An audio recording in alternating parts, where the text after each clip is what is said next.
Halo, selamat pagi dan selamat berjumpa kembali di channel ini di Mind Trading Institute bersama saya, Liao Budi. Hari ini kita hadir kembali dengan trading idea untuk minggu kedua di bulan Juli. Kira-kira apa yang bisa kita lihat atau ada sebuah peluang atau kesempatan apa yang bisa kita ambil setidaknya untuk melakukan swing trading di bulan Juli ini. Mari kita lihat sama-sama. Yang paling pertama adalah tentu kita melihat big picture-nya. Pada trading idea di minggu yang lalu, di minggu pertama bulan Juli, kita melihat bahwa katalis yang ada atau sentimen yang ada kelihatannya memang tidak akan membuat indeks kemana-mana. Bahkan jika melihat pada pola yang berulang di indeks harga saham gabungan, pada bulan Juli memang ada peluang untuk ditutup dalam keadaan hijau. Tetapi kalau melihat kembali di pola bulan depan, yaitu bulan Agustus, itu merupakan sebuah bulan yang hampir boleh bilang kita katakan bulan yang paling jelek untuk melakukan trading.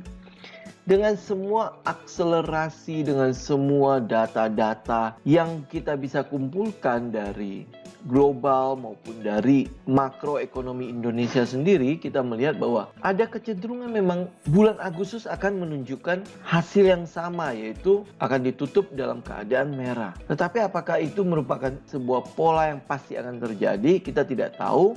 Tapi setidaknya itu memberikan kepada kita sekali lagi indikasi sebuah sinyal bahwa kita tetap harus melakukan defensif. Itu sebabnya kenapa sejak bulan Juni kemarin, walaupun itu adalah bulan baik juga untuk trading, termasuk bulan Juli ini, kita melakukan trading hanya untuk swing trading saja, bukan untuk position, bukan untuk kita keep atau hold untuk mengikuti trend sampai cukup lama. Yang pasti yang kita lakukan di Juni dan Juli untuk keadaan saat ini adalah kita melakukannya atau kita melakukan trading dengan defensif, bukan agresif. Jika melihat pada capital exposure atau manajemen risk kita, maka mungkin saja kita hanya mengeluarkan modal nggak sampai 50%. Karena kita melihat pada data Y, data makro, data mikro dari perusahaan-perusahaan, kita bisa lihat bagaimana perusahaan sedang berjuang untuk bertahan pada pandemi ini. Termasuk di negara-negara lain, semua berjuang untuk bagaimana caranya bertahan melewati pandemi ini. Oke? Nah, untuk indeks harga saham gabungan sendiri secara teknikal kita melihat indeks kembali lagi ke area sideways. Dari teman-teman yang bisa lihat di kotak ini, dia kembali ke area sideways. Apakah dia akan membentuk pola yang berulang yang sudah terjadi pada bulan April sampai bulan Juni kemarin? Kita tidak tahu, tetapi yang bisa kita lakukan atau kita bisa antisipasi adalah karena bulan Agustus bukan bulan yang baik untuk melakukan trading, maka kita melakukan antisipasi adalah selama indeks masih bergerak di area sideways, maka kita masih bisa mengambil peluang-peluang untuk swing trading saja. Artinya kita hanya melakukan trading yang sifatnya jangka pendek dan pada saham-saham yang memiliki fundamental, yang memiliki sinyal atau tren yang jelas. Jadi kita tidak melakukan spekulasi pada saham-saham yang tidak jelas fundamentalnya. Ya, saya yakin sekali teman-teman mengerti maksud saya. Oke, sekarang kita lihat saham apa yang bisa kita perhatikan pada minggu kedua bulan Juli ini. Yang pertama adalah saham BBCA. Kita melihat ada peluang untuk bisa melakukan swing pada saham ini. Dengan trading plan, stop loss-nya dulu ya, di 28.725. Dan kita buy hanya apabila BBCA breakout dari 30.000. Jadi kalau dia breakout dari 30.000, teman-teman bisa melakukan trailing stop atau target pertama teman-teman ada di sekitar 30.975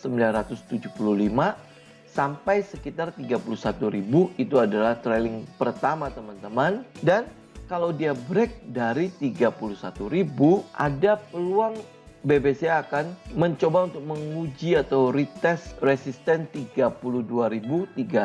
Jadi ingat teman-teman ya, breakout 30.000 baru teman-teman masuk, dan trailing pertama atau target pertama teman-teman ada di 30.975 atau 31.000. Kalau dia breakout itu adalah trailing stop teman-teman. Ya, target selanjutnya ada di sekitar 32.000 sampai 32.325. Itu untuk BBCA. Saham yang kedua masih dari saham perbankan, yaitu Bank Permata atau BNLI. Bank Permata, kalau teman-teman lihat, dia memang udah membentuk seperti area sideways. Dan kita lihat dari volumenya, ada peningkatan pada volume. Walaupun dengan candle yang kecil-kecil, bahkan membentuk candle doji. Jadi yang kita bisa lakukan atau trading plan untuk Bank Permata adalah stop loss-nya teman-teman ada di sekitar 1255 sampai 1250, itu adalah area stop loss teman-teman. Dan teman-teman bisa cicil buy selama dia berada di atas 1250. Teman-teman bisa cicil buy, atau akan lebih baik jika dia tetap berada di sekitar EMA 20 yang garis warna hijau itu. Jadi kalau dia terus mengikuti EMA 20, teman-teman bisa cicil buy di situ. Dengan target pertama teman-teman adalah di 1300. Itu kalau dia breakout berarti itu adalah trailing stop teman-teman. Target selanjutnya ada di 1345. Karena ini masih sifatnya swing, saya tidak ingin memberikan target yang terlalu tinggi. Tapi teman-teman bisa ikutin nanti dengan trailing stop. Jadi untuk Bank Permata, selama dia berada di atas 1250, teman-teman bisa cicil buy. Akan lebih baik kalau misalnya candlenya itu ada di sekitar EMA 20. Jadi dia kalau masih membalut atau masih seperti mencengkram EMA 20, teman-teman bisa cicil buy dari situ dengan target trailing stop teman-teman ada 1300. Setelah itu kalau dia breakout ada peluang menuju ke 1345. Itu saham kedua kita. Dan saham selanjutnya kita adalah saham pertambangan atau mining atau saham batu bara. Untuk saham ini atau Delta Dunia Makmur, saya sudah pernah rekomendasi saham ini tetapi dia tidak breakout juga dengan trailing plan kita. Maka dari itu teman-teman saya mau ingatkan dulu sebelum teman-teman memasuki saham ini. Ini benar-benar adalah saham yang kita lakukan untuk short trade saja. Jadi hanya untuk trading jangka pendek, dan teman-teman harus perhatikan area masuknya adalah di breakout 160 dan dia harus teman-teman pastikan breakout 160 baru teman-teman entry ya. Dengan target pertama kita ada di sekitar 170 sampai 173. Itu adalah area trailing stop teman-teman. Dan saya pikir kalau memang kita akan melakukan ini untuk short trade, maka breakout 160 teman-teman jual di 170 sampai 173, udah selesai.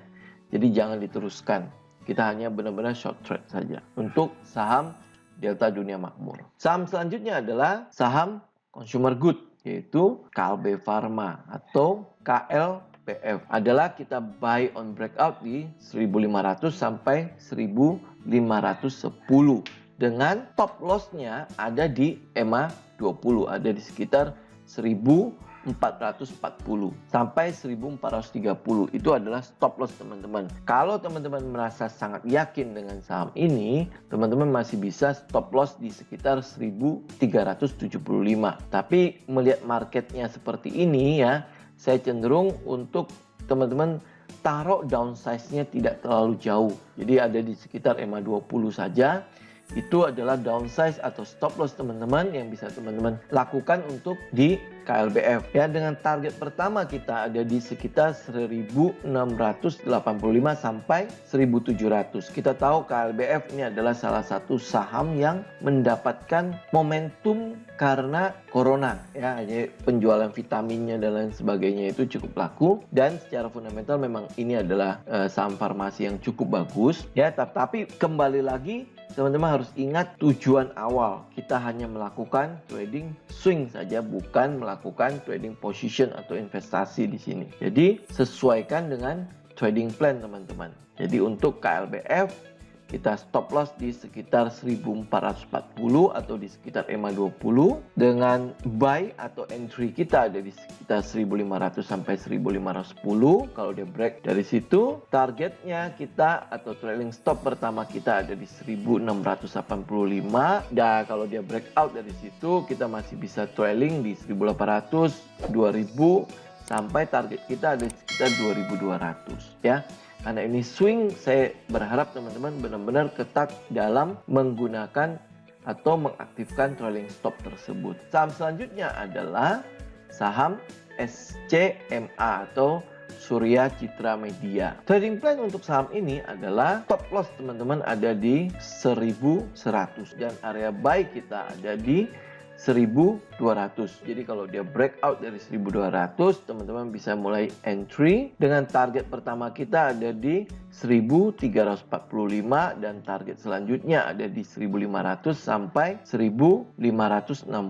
Dan teman-teman ya, sekali lagi ingat trailing stopnya dan ingat tujuan awal kita. Kita hanya swing trading di sini. Walaupun secara fundamental kembali lagi SCMA cukup bagus ya, cukup menggiurkan, memang pergerakannya juga cukup rapi, tetapi kembali lagi ke tujuan awal kita hanya melakukan swing trading di sini. Jadi ya lakukan itu dan tempatkan ini benar-benar sebagai swing trading ya. Oke. Nah, saham selanjutnya adalah saham, mungkin ini adalah saham favorit cukup banyak orang, yaitu BRPT. Untuk saham ini, sekali lagi kita hanya swing trading saja, kita hanya memanfaatkan secara teknikal saja kira-kira swing untuk saham ini seperti apa. Stop loss untuk BRPT ada di 1100 sampai 1200 dan area buy kita ada di 1210 sampai 1200 gitulah ya. Sampai 1250 itu adalah area buy kita. Kalau dia breakout dari situ, target swing pertama kita adalah di 1355, itu target pertama kita. Jadi teman-teman bisa jadikan itu sebagai trailing stop teman-teman. Dan target selanjutnya ada di 1485. Setelahnya itu kalau dia breakout dari 1485, ada satu target yaitu all time high-nya dia di 1525. Ya, untuk BRPT kita cukupkan dulu sampai ke situ, tetapi kalau teman-teman akhirnya melihat kayaknya ini market masih cukup bagus, mau dilanjutin, maka sekali lagi trailing stop teman-teman benar-benar harus ketat dalam kondisi saat ini. Nah, BRPT ada satu yang bisa ikutan yaitu TPIA. Walaupun saya melihat bahwa TPIA upsize-nya memang udah terlalu sedikit daripada downsize-nya karena penurunan yang cukup tajam pada saat kenaikannya dia. Jadi teman-teman untuk TPIA saya masih cenderung untuk teman-teman hindari dulu, kita ambil BRPT-nya aja daripada TPIA-nya. Karena buat saya upsize-nya TPIA dengan penurunan yang cukup tajam ini agak-agak sangat-sangat terbatas ya. Walaupun ya kalau teman-teman mau melakukan spekulasi buy, teman-teman bisa stop loss di 6.350